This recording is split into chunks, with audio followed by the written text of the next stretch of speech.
എല്ലാവർക്കും സ്വാഗതം. ഈ റിവ്യൂ ഇഷ്ടപ്പെടുവാണെങ്കിൽ ഒന്ന് ലൈക്ക് ചെയ്തും സബ്സ്ക്രൈബ് ചെയ്തും സപ്പോർട്ട് ചെയ്യണേ. അപ്പോൾ നാഗേന്ദ്രൻ ചതിക്കപ്പെടുമായിരുന്നു എന്നുള്ള കാര്യം ശങ്കരേട്ടനോട് വന്ന് പറയുന്നു.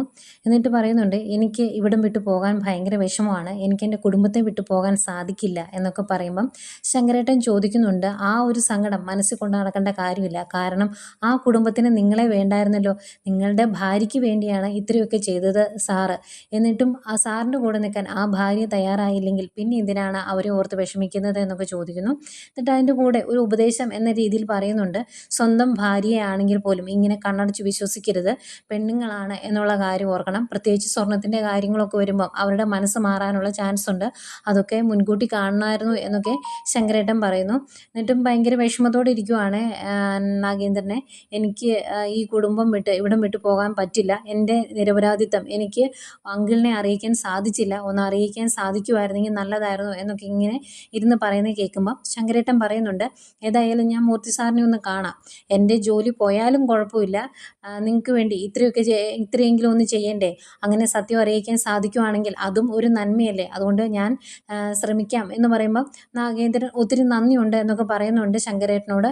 എന്നിട്ട് ശങ്കരേട്ടനെ കൊണ്ട് പറ്റുന്ന രീതിയിൽ ഈ സത്യാവസ്ഥ ഒന്ന് അങ്കിളിനെ അറിയിക്കാൻ ശ്രമിക്കണേ എന്നൊക്കെ പറഞ്ഞിട്ട് അവിടുന്ന് നാഗേന്ദ്രൻ അങ്ങ് പോകുന്നു. അപ്പം ഇത്രയും കാര്യങ്ങൾ ആദർശിനോട് പറഞ്ഞു കഴിയുമ്പം ആദർശ് പറയുന്നുണ്ട്, ഇങ്ങനെയൊക്കെയാണ് സംഭവിച്ചതെങ്കിൽ എനിക്ക് നാഗേന്ദ്രൻ അങ്കിളിൻ്റെ കാര്യം ഓർക്കുമ്പോൾ വിഷമമുണ്ട്, പക്ഷേ ഞങ്ങളുടെ എതിരാളികളായതുകൊണ്ട് തന്നെ അദ്ദേഹത്തിനോട് യാതൊരു കോംപ്രമൈസ് ചെയ്യാനും എനിക്ക് സാധിക്കില്ല. ഞാൻ ഇത്രയും കാലം വിചാരിച്ചിരുന്നത് അബിക്ക് അവൻ്റെ അച്ഛൻ്റെയും അമ്മയുടെയും സ്വഭാവമാണ് കിട്ടിയത് എന്നാണ്, പക്ഷേ ഇപ്പോൾ അങ്ങനെയല്ല എന്ന് തോന്നുന്നു എന്ന് പറയുമ്പം ശങ്കരേട്ടൻ പറയുന്നുണ്ട്, ഒരിക്കലും അച്ഛൻ്റെ സ്വഭാവമല്ല അയാൾക്ക് കിട്ടിയിട്ടുള്ളത്, അങ്ങനെയായിരുന്നുവെങ്കിൽ മൂർത്തി ജ്വല്ലറിയിൽ നിന്ന് അങ്ങേര് അബി പുറത്ത് പോകില്ലായിരുന്നു, അവൻ്റെ സ്വഭാവം നല്ലതായേനെ, ഇവിടെ അവന് കിട്ടിയത് അവൻ്റെ അമ്മയുടെ സ്വഭാവമാണ് എന്നൊക്കെ ശങ്കരേട്ടൻ പറയുന്നുണ്ട്. എന്തായാലും ഇത് കേട്ട് കഴിയുമ്പം ആദർശ് ചോദിക്കുന്നുണ്ട്, നാഗേന്ദ്രനങ്ങൾ പറഞ്ഞായിരുന്നല്ലോ സത്യാവസ്ഥ മുത്തശ്ശനെ അറിയിക്കണമെന്ന്, എന്നിട്ട് ശങ്കരേട്ടൻ അത് അറിയിച്ചില്ലേ എന്ന് ചോദിക്കുവാണ്. അന്നേരം അങ്ങേര് പറയുന്നുണ്ട്, ഞാൻ പിറ്റേ ദിവസം തന്നെ മൂർത്തി സാറിനെ കാണാനായിട്ട് ചെന്നിരുന്നു, പക്ഷേ എന്നെക്കൊണ്ട് പറയാൻ സാധിച്ചില്ല എന്ന് പറയുന്നു. എന്നിട്ട് കാര്യങ്ങൾ വിശദമായിട്ട് പറയുന്നുണ്ട്. ഇങ്ങേര് കയറി ചെന്ന് കഴിയുമ്പം മുത്തശ്ശൻ പറയുന്നുണ്ട്, താനാണല്ലോ പറഞ്ഞത് നാഗേന്ദ്രൻ വന്നതിന് ശേഷം നല്ല രീതിയിൽ നമ്മുടെ കമ്പനി ഉയർന്നു, എനിക്കിത്തിരി ജോലി കൂടിയാലും നല്ല നല്ല ഡിസൈൻസൊക്കെ കണ്ടുപിടിച്ച് തന്ന് നമ്മുടെ കമ്പനിയെ മുന്നോട്ട് കൊണ്ടുപോകുന്നത് അയാളാണ് എന്നൊക്കെ ഇങ്ങനെ പറഞ്ഞായിരുന്നല്ലോ, എന്നിട്ടിപ്പോൾ എന്തായി എന്ന് താൻ കണ്ടില്ലേ, എത്രത്തോളം ഉയർത്തിയോ അത്രത്തോളം പിടിച്ച് താഴ്ത്തിയിട്ടാണ് അവൻ പോയേക്കുന്നത് എന്നൊക്കെ പറയുമ്പോഴത്തേക്കും എന്നെ കാണാൻ വേണ്ടി നാഗേന്ദ്രൻ സാറ് വന്നായിരുന്നു എന്ന് പറയും. അന്നേരം വന്നോ, എന്നിട്ട് തന്നെയും തെറ്റിദ്ധരിപ്പിച്ച് കാണൂലേ, ഏതായാലും അവന് ഇനി എൻ്റെ മനസ്സിലോ എൻ്റെ കമ്പനിയിലോ യാതൊരു ഇടവും ഞാൻ കൊടുക്കുകയില്ല, അത് ഞാൻ തീരുമാനിച്ച കാര്യമാണ്. ഫൈസലിന് എന്നോടുള്ള അടുപ്പം കൊണ്ടും എന്നോടുള്ള വിശ്വാസം കൊണ്ടും ഇത് പുറത്താരോടും പറയില്ല എന്നാണ് എൻ്റെ വിശ്വാസം. അതുപോലെ അയാൾ തന്ന പൈസയുടെ പലിശ സഹിതം ഞാൻ തിരിച്ചു കൊടുക്കാമെന്ന് പറഞ്ഞു. എന്നിട്ട് മാന്യനായതുകൊണ്ട് ആ തന്ന പൈസ മാത്രമേ തിരിച്ചു മേടിച്ചോളൂ. പിന്നെ ഇങ്ങനൊരു സംഭവം നടന്നു കഴിഞ്ഞാൽ കുറഞ്ഞപക്ഷം അയാളുടെ ചുറ്റും നിൽക്കുന്ന അടുത്ത ആൾക്കാരോട് ഇത് പറയില്ലേ, പിന്നീട് നമ്മുടെ കമ്പനിക്ക് അതൊരു കുറച്ചിലാകില്ലേ, ഇതിനെല്ലാം വഴിവെച്ചത് ആ നാഗേന്ദ്രനാണ് എന്നൊക്കെ പറയുമ്പം, അതെ എനിക്കൊരു കാര്യം പറയാനുണ്ടായിരുന്നു നാഗേന്ദ്രൻ സാറ് എന്ന് പറഞ്ഞിങ്ങനെ പറയാൻ തുടങ്ങുമ്പം, വേണ്ട, അവൻ എന്തെങ്കിലും തെറ്റിദ്ധരിപ്പിച്ചിട്ടുണ്ടെങ്കിൽ അതായത് നീ തൻ്റെ മനസ്സിലിരുന്നാൽ മതി, അത് എന്നോട് പറയാൻ നിൽക്കണ്ട, ഇനി നാഗേന്ദ്രൻ എന്ന പേര് പോലും എന്നോട് ആരും ഉച്ചരിക്കേണ്ട എന്നിങ്ങനെ പറയുന്നു. അന്നേരം വീണ്ടും ഇയാളിങ്ങനെ വിഷമിച്ച് നിൽക്കുന്ന കാണുമ്പം മുത്തശ്ശൻ പറയുന്നുണ്ട്, ഇനിയും തനിക്ക് കേൾക്കാൻ ബുദ്ധിമുട്ടാണെങ്കിൽ താനും തൻ്റെ കുടുംബവും ഇത്രയും കാലം മൂർത്തി ജ്വല്ലറിയെ സേവിച്ചതാണ് എന്നുള്ള കാര്യം എനിക്ക് മറക്കേണ്ടി വരുമെന്ന് പറയുക. അന്നേരം ശങ്കരേട്ടൻ പറയും, എങ്കിൽ ഞാൻ ഇനി ഒന്നും പറയുന്നില്ല എന്ന്. ഈ കാര്യവും ആദർശിനോട് പറഞ്ഞു കഴിയുമ്പം ആദർശ് ചോദിക്കുന്നുണ്ട്, ഇതൊക്കെ ഇങ്ങനെയൊക്കെ സംഭവിച്ചിട്ടും അപ്പച്ചിക്ക് യാതൊരു മാറ്റവും ഇല്ലല്ലോ, അപ്പച്ചി പണ്ടും ഇന്നും അങ്ങനെയൊക്കെ തന്നെയാണ്, വീടിനുള്ളിൽ ഇപ്പോഴും ആൾക്കാരെ തമ്മിൽ തെറ്റിക്കുന്നതും പ്രശ്നങ്ങൾ ഉണ്ടാക്കുന്നതും ഒക്കെ അപ്പച്ചിയാണ്, അപ്പച്ചിയെ ഏറ്റെടുത്തതാണ് എൻ്റെ മുത്തശ്ശനും മുത്തശ്ശിയും ചെയ്ത ഏറ്റവും വലിയ തെറ്റ്, അവരുടെ ജീവിതത്തിൽ അവരൊരു തെറ്റ് ചെയ്തിട്ടുണ്ടെങ്കിൽ അത് ഇത് മാത്രമാണ് എന്നൊക്കെ പറയുന്നു. പിന്നെ ശങ്കരേട്ടൻ പറയുന്നുണ്ട്, എനിക്ക് മൂർത്തി സാർ എന്നും ദൈവത്തെ പോലെയാണ്, ഞാൻ അവിടുന്ന് പിരിഞ്ഞു പോരുന്നത് വരെ യാതൊരു രീതിയിലുള്ള പ്രശ്നങ്ങളും ഉണ്ടായിട്ടില്ല. പിരിഞ്ഞു പോരുമ്പോഴും നല്ല മതിപ്പോടു കൂടിയാണ് സാർ എന്നെ പറഞ്ഞയച്ചത്. ഇപ്പോഴും ഒരസുഖം വന്നാൽ എന്നെ വിളിക്കാറുണ്ട്. അതുപോലെ ഹോസ്പിറ്റൽ ബില്ല് സഹിതം എല്ലാം കൊടുക്കുന്നതും മൂർത്തി സാറാണ് ഇപ്പം എന്നൊക്കെ പറയുമ്പം ആദർശ് പറയുന്നുണ്ട്, കമ്പനിയെ നല്ല രീതിയിൽ സേവിച്ച ആരെയും കമ്പനി ഇതുവരെ തള്ളി കളഞ്ഞിട്ടില്ല. അവരുടെ എല്ലാ ആവശ്യങ്ങൾക്കും കമ്പനി ഇപ്പോഴും കൂടെ നിൽക്കാറുണ്ട് എന്ന് പറയും. അന്നേരം ശങ്കരേട്ടൻ പറയുന്നുണ്ട്, ഏതായാലും ഇപ്പം എനിക്ക് സാറിനോട് ഈ സത്യങ്ങളെല്ലാം തുറന്നു പറയാൻ സാധിച്ചു. അന്ന് മൂർത്തി സാറിനോട് പറയാൻ സാധിച്ചില്ലെങ്കിലും സത്യങ്ങൾ ഇപ്പം സാറെങ്കിലും അറിഞ്ഞല്ലോ, അത് എനിക്ക് വലിയൊരു ആശ്വാസമാണ് നൽകുന്നത് എന്ന് പറയും. അന്നേരം ആദർശ് പറയുന്നുണ്ട്, സത്യങ്ങളൊക്കെ ഞാൻ അറിഞ്ഞു, പക്ഷേ ഞങ്ങളുടെ എതിരാളിയാണ് നാഗേന്ദ്രൻ അങ്കിൾ. അതുകൊണ്ട് ഇനി മുന്നോട്ടുള്ള യാത്രയിൽ ഈ പറഞ്ഞ എതിർപ്പും കാര്യങ്ങളും ബിസിനസ്സിൽ മാത്രമായി ഒതുക്കാൻ ഞാൻ ശ്രമിക്കാം. ഒരിക്കലും അത് വ്യക്തിപരമാകാതിരിക്കാൻ ഞാൻ ശ്രമിക്കാം എന്നൊക്കെ പറയുന്നു. അന്നേരം ശങ്കരേട്ടൻ പറയുന്നുണ്ട്, അതേതായാലും നല്ല കാര്യമായിരിക്കും എന്ന്. എന്നാലും ഇത്രയൊക്കെ കാര്യങ്ങൾ അറിഞ്ഞിട്ട് ആദർശ് ഓഫീസിലേക്ക് പോരുന്നു. എന്നിട്ടും ഇതിനെപ്പറ്റിയൊക്കെ ഇങ്ങനെ ചിന്തിച്ചിരിക്കുവാണ്. അന്നേരമാണ് അങ്ങോട്ട് അജയൻ ചെല്ലുന്നത്. എന്നിട്ട് നീ എവിടെ പോയതായിരുന്നൂടാ എന്ന് ചോദിക്കുമ്പം ഞാൻ ആ ശങ്കരനങ്കിളിനെ കാണാൻ പോയതായിരുന്നു എന്ന് പറയും. അന്നേരം ഏത് ശങ്കരങ്കിളിലാണ് എനിക്ക് മനസ്സിലായില്ല എന്ന് പറയുമ്പം, ഇതിനു മുമ്പ് നമ്മുടെ ഇവിടെ സ്വർണ്ണപ്പണിയൊക്കെ ചെയ്തുകൊണ്ടിരുന്ന ആ അങ്കിളില്ലേ, അയാളുടെ കാര്യമാണ് ഞാൻ പറഞ്ഞതെന്ന് പറയുമ്പോൾ, നീ എന്തിനാ ശങ്കരേട്ടനെ കാണാൻ പോയത് എന്ന് ചോദിക്കും. അന്നേരം ആദർശ് പറയും, എന്തുകൊണ്ടാണ് നാഗേന്ദ്രൻ അങ്കിളിനെ നമ്മുടെ കുടുംബത്തിൽ നിന്ന് പുറത്താക്കിയത് എന്ന് ഞാൻ എല്ലാവരോടും മാറി മാറി ചോദിച്ചു. എന്നിട്ടും നിങ്ങൾ ആരും ഒരു വ്യക്തമായ ഉത്തരം എനിക്ക് തന്നില്ല.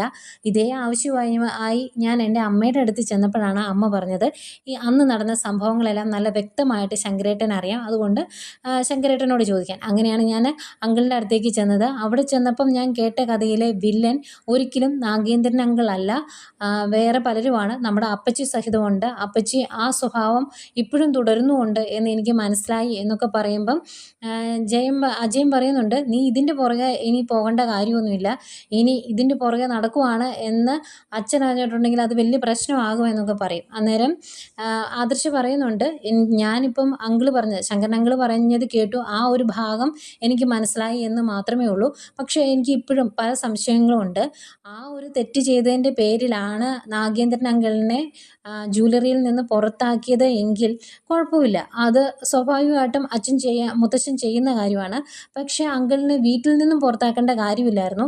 അങ്ങനെ വീട്ടിൽ നിന്ന് പുറത്താക്കിയിട്ടുണ്ടെങ്കിൽ ഈ അങ്കിള് പറഞ്ഞതിന് അപ്പുറം വേറെ എന്തോ ചതി നടന്നിട്ടുണ്ട്. അതെന്താണ് എന്ന് കണ്ടുപിടിക്കണം എന്ന് പറയുവാണ് ആദർശ്. അന്നേരവും അജയൻ പറയുന്നുണ്ട്, എടാ നീ ഇനി അതിൻ്റെ പുറകെയൊന്നും പോകണ്ട, ഒരു കാര്യമില്ലാതെ അച്ഛൻ അങ്ങനെ ഒരു തീരുമാനം എടുക്കില്ല എന്ന്. അന്നേരവും ആദർശ് പറയുന്നുണ്ട്, എന്നാലും സംഭവിച്ചത് എന്താണ് എന്ന് നമ്മളോട് ഒന്ന് മനസ്സിലാക്കിയിരിക്കണമല്ലോ. എന്തോ വലിയൊരു ചതി നടന്നിട്ടുണ്ട് കമ്പനിക്കകത്ത്. ഇതിൽ നാഗേന്ദ്രൻ അങ്കിളിനാണോ പങ്ക് എന്ന് നമുക്ക് തിരിച്ചറിയണം, അല്ലാതെ മുത്തശ്ശൻ ഇങ്ങനെ ഒരു കടുങ്കൈ ചെയ്യുകയില്ല എന്നൊക്കെ പറയുവാണ്. അതുപോലെ ശങ്കരൻ അങ്കിൾ ഇത് സംസാരിച്ചുകൊണ്ടിരുന്നപ്പം പറഞ്ഞ മൂർത്തി സാറിൻ്റെ കണ്ണിൽ അന്ന് തെറ്റ് ചെയ്തത് നാഗേന്ദ്രൻ സാറായിരുന്നു. നാഗേന്ദ്രൻ സാറിൻ്റെ കൂടെ പോകാതെ മക്കളെയും കൊണ്ട് വീട്ടിൽ നിന്ന സ്വന്തം മകളോട് ജലജയോട് ഭയങ്കര സ്നേഹമായിരുന്നു. പിന്നീട് അങ്ങോട്ട് മുത്തശ്ശനും മുത്തശ്ശിക്കും അവർക്ക് ഭയങ്കര സഹതാപമായിരുന്നു. അതുകൊണ്ട് തന്നെ ഇതിനു മുമ്പ് സ്നേഹിച്ചതിൻ്റെ ഇരട്ടി സ്നേഹിച്ചു. അതിനുശേഷം ഉണ്ടായ പല തെറ്റുകളും അവർ കണ്ടില്ലെന്ന് നടിച്ചു. അങ്ങനെയായിരുന്നു പിന്നീട് ജലജയെ അവർ സ്നേഹിച്ചിരുന്നത് എന്ന് അങ്ങനെ പറഞ്ഞായിരുന്നേ. അപ്പോൾ ഈ കാര്യവും ആദർശ് ഓർക്കുന്നുണ്ട്. എന്നിട്ട് ആദർശ് പറയുന്നുണ്ട്, മുത്തശ്ശൻ പലപ്പോഴും പല വിട്ടുവീഴ്ചകളും ചെയ്തിട്ടുണ്ട്. പലപ്പോഴും അപ്പച്ചി ചെയ്യുന്ന പല തെറ്റുകളും മുത്തശ്ശൻ പുറത്തിട്ടുണ്ട്. അതുപോലെ അബി എത്രയൊക്കെ വലിയ തെറ്റാണ് ചെയ്തത്. കള്ളക്കടത്ത് സ്വർണത്തിൻ്റെ പേരിൽ പോലും അവനെ വഴക്ക് പറയേണ്ടതായും കമ്പനിയിൽ നിന്ന് പുറത്താക്കേണ്ടതായും ഒക്കെ വന്നു. അതിനുശേഷവും അവൻ നമ്മുടെ എതിരാളികളുടെ കൂടി ജോലി ചെയ്യാൻ തുടങ്ങിയപ്പോഴും മുത്തശ്ശൻ അതിനെ എതിർക്കാനൊന്നും പോയില്ല. അത്രയൊക്കെ ക്ഷമിക്കാൻ സാധിക്കുന്ന മുത്തശ്ശൻ എന്താണ് നാഗേന്ദ്രൻ അങ്കിളിനോട് ക്ഷമിക്കാത്തത് എന്ന് കണ്ടെത്തണ്ടേ എന്നൊക്കെ ഇങ്ങനെ ചോദിക്കുന്നു. അന്നേരവും ജയൻ പറയും, അതൊക്കെ നടന്നോട്ടെ, എല്ലാം സൂക്ഷിച്ചും കണ്ടും വേണം എന്ന്. ഏതായാലും ഇതൊക്കെ ഇങ്ങനെ ആലോചിച്ചുകൊണ്ടിരിക്കുന്ന ആദർശിനെ കാണിക്കുന്നു. പിന്നെ കാണിക്കുന്ന നന്ദുവിനെയാണ്. നന്ദു ആകെ ടെൻഷനിൽ ഇങ്ങനെ ഇരിക്കുമ്പോഴാണ് അങ്ങോട്ടേക്ക് നവീൻ ചെല്ലുന്നത്. അന്നേരം നവീനെ കാണുന്നത് നന്ദു ചോദിക്കും, എന്നെ ഉപദേശിക്കാൻ വേണ്ടി വന്നതാണോ, എന്നെ കുറ്റപ്പെടുത്താൻ വേണ്ടി വന്നതാണോ എന്ന്. അന്നേരം നവീൻ പറയുന്നുണ്ട്, അങ്ങനെ കുറ്റപ്പെടുത്താൻ വേണ്ടി വന്നതൊന്നുമല്ല, പക്ഷേ നന്ദുവിന് ശകലം സ്പീഡ് കൂടിപ്പോയില്ലേ എന്ന് എനിക്ക് തോന്നി എന്ന് പറയും. അന്നേരം നന്ദു ചോദിക്കും, അതെന്താ നിയമം നന്നായിട്ട് അറിയാവുന്ന നവീനേട്ടൻ അങ്ങനെ പറയുന്നത്? ആ മോതിര കൈമാറ്റം നടന്നിരുന്നുവെങ്കിൽ തൊട്ടടുത്ത ദിവസം കുടുംബ കോടതിയിൽ അത് ചോദ്യം ചെയ്യാൻ വേണുവും അനാമികയും എത്തില്ലായിരുന്നോ? അത് കൂടുതൽ പ്രശ്നങ്ങളിലേക്ക് എത്തില്ലായിരുന്നോ എന്ന് ചോദിക്കുന്നു.